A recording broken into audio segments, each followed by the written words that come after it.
Sous le haut patronage de Sa Majesté, le roi Mohamed VI, le Maroc d'avenir en Afrique et sur le monde.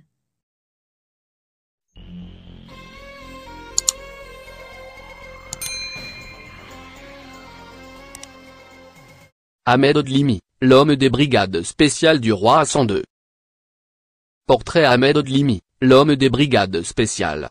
Si Mohamed Oufkir est un pur produit du protectorat, qu'il servit avec diligence et dont il tue un notable avant de se rallier à la cause royale et, par voie de conséquence, au régime de l'indépendance, Ahmed Odlimi est essentiellement une recrue de la nouvelle armée marocaine, les forces armées royales, encore qu'il ait reçu, lui aussi, une formation militaire française pendant les dernières années de la colonisation. L'adjoint de Mohamed Oufkir est né en 1931 à Sidi Kessem, dont les Beni Idlim, d'où son nom, un des groupes les plus fortement arabisés des plaines de l'ouest marocain. Tribu guiche, c'est-à-dire militaire, que le souverain chrétien exemptait du tribut en échange de l'impôt du sang. Encore que la tradition guerrière se fût un peu perdue dans cette région du Garbe désormais vouée à l'agriculture, Ahmed Odlimi se trouva naturellement tourné vers la carrière des armées entra, en 1951, à l'école militaire de Dar el Beida, à Meknès, après avoir fait ses études au collège Moulay Youssef. Major de sa promotion, Ahmed Odlimi effectua un stage à l'école de Saint-Mex, à l'époque où le sultan Sidi Mohamed Ben Youssef était exilé à Madagascar.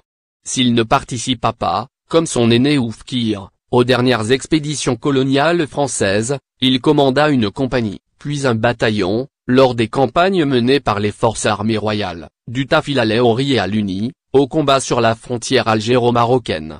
C'est lors de la campagne contre les tribus rifènes de janvier 1959 qu'Ahmed Odlimi se fit remarquer du roi Hassan II, alors prince héritier et commandant en chef de l'armée.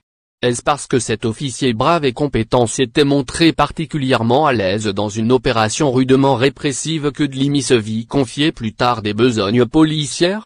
Après un stage à l'état-major des phares, il fut en effet versé à la direction de la sûreté. C'est pendant l'été 1963 que son nom commença à devenir familier aux observateurs de la politique marocaine et redoutable aux membres de l'opposition.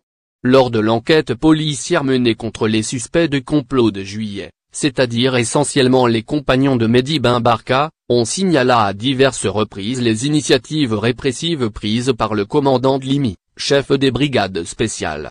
Plusieurs des inculpés déclarent qu'il avait présidé, sinon participé lui-même, à des interrogatoires qu'un livre fameux a qualifiés de questions.